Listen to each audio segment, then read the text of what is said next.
Simplex form हम पढ़ रहे हैं, एलपीपी को स्टैंडर्ड फॉर्म में कैसे कन्वर्ट करते हैं। सबसे पहले all the constraint are in the form of equations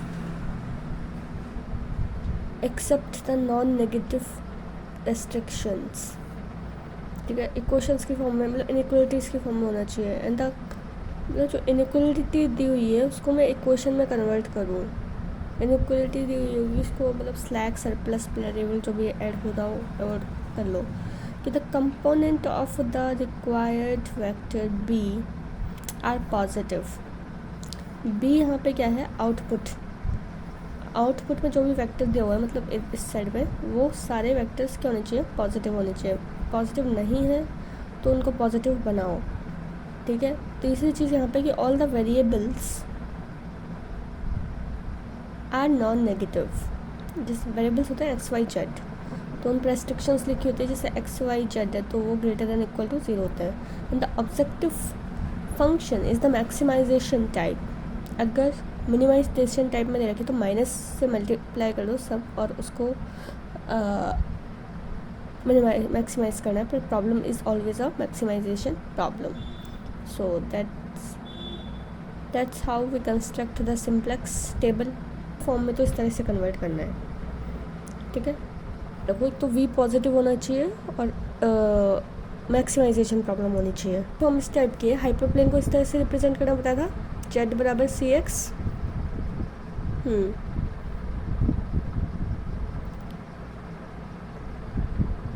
construct किस टाइप से होंगे, ए एक्स बराबर B,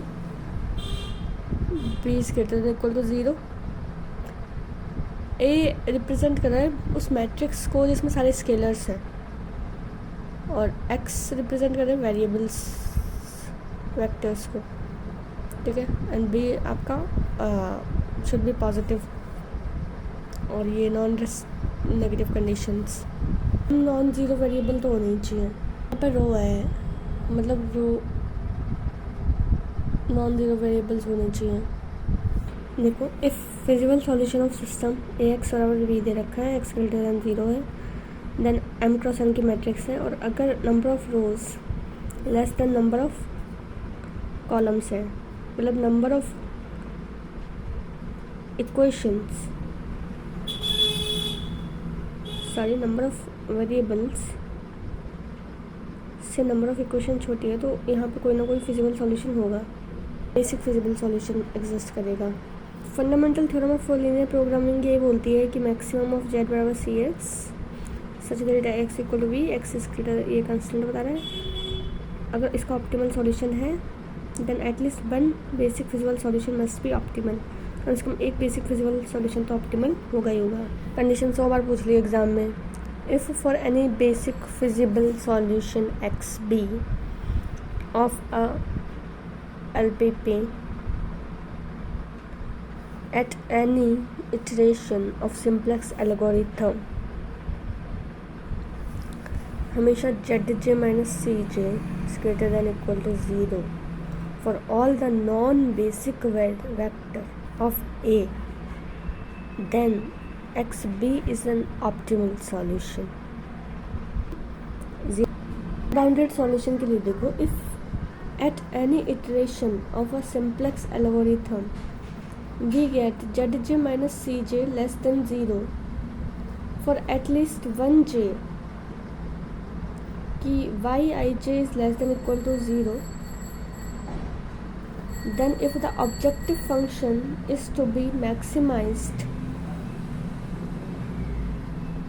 then LPP admit the unbounded solution। इस पे अनबाउंडेड सॉल्यूशन है, Yij is also less than 0.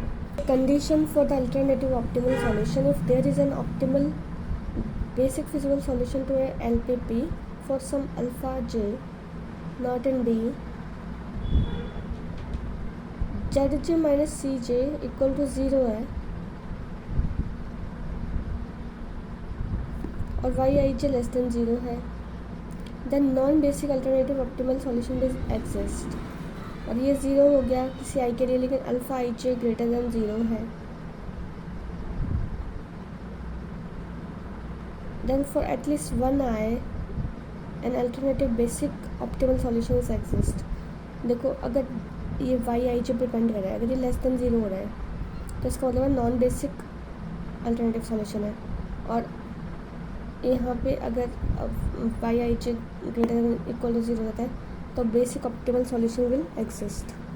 अगर ये लेस देन 0 होगा ना तब तो अनबाउंडेड हो जाएगा, और अगर बराबर 0 हो रहा है तो डिपेंड करता है नॉन बेसिक अल्टरनेटिव। अगर लेस देना तो नॉन बेसिक, ग्रेटर देना है तो बेसिक ऑप्टिमल, और यहाँ इसके लिए ऑप्टिमल सॉल्यूशन देगा ही देगा। टेंडेंसी वही है कि when value of at least one of the variable in the basic feasible solution of LPP is 0, then the solution is known as degenerated solution. All Zj minus Cij is greater than equal then optimality. less than 0 हो रहा है, equal भी नहीं, तब unboundedness है। Question है, maximisation problem है, दिख रही है। सबसे पहले ये करना है, ये लेस देन है, ये 15 बड़ा है, मुझे इसको बराबर मिलाना पड़ेगा, कुछ जोड़ना पड़ेगा, प्लस x3 कर दो। दूसरा वाला भी लेस है तो उसमें भी प्लस x4 ऐड होगा। तो भाई जो मैंने वेरिएबल इंड्यूस्ड करे ना वो आइडेंटिटी मैट्रिक्स बनानी चाहिए जैसे, ठीक है। पहली चीज़ ये, सबसे पहले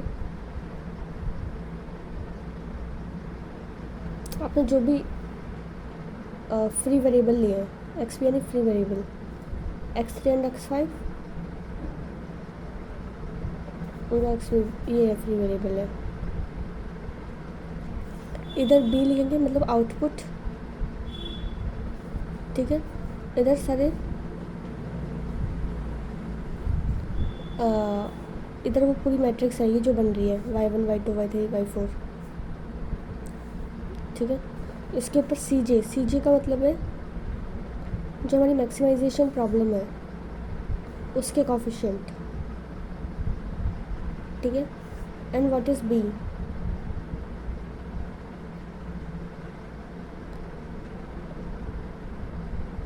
मैंने अल्फ़ा 3 अल्फ़ा 4 ले लिया। कोफिशिएंट मैट्रिक्स बना रही है ना, ठीक है।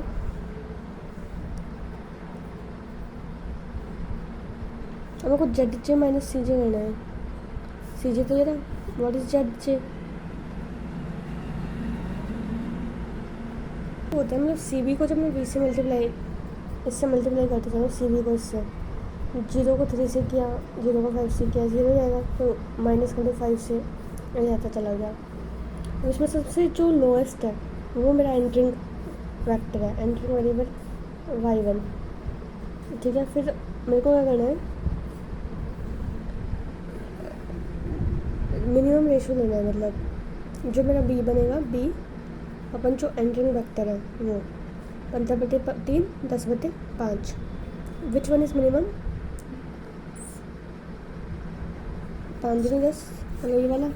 तो मेरा एंट्रिंग ये है, ठीक है। और ये जो एलिमेंट होगा जो इनके इंटरसेक्शन पे बन रहा है वो क्या है, आउटगोइंग x4 की जगह क्या जाएगा y1, 5 बड़ा की एलिमेंट है। मेरे को इस जगह पे 1 बनाना है, डिवाइड करना पड़ेगा 5 से सबको, ठीक है। सो अब यहाँ पे क्या आया, y1 मतलब x1 आ रहा है, और x1 का कोफिशिएंट क्या है 5, तो ये सारे कोफिशिएंट यहाँ लिखे जाएंगे, ठीक है।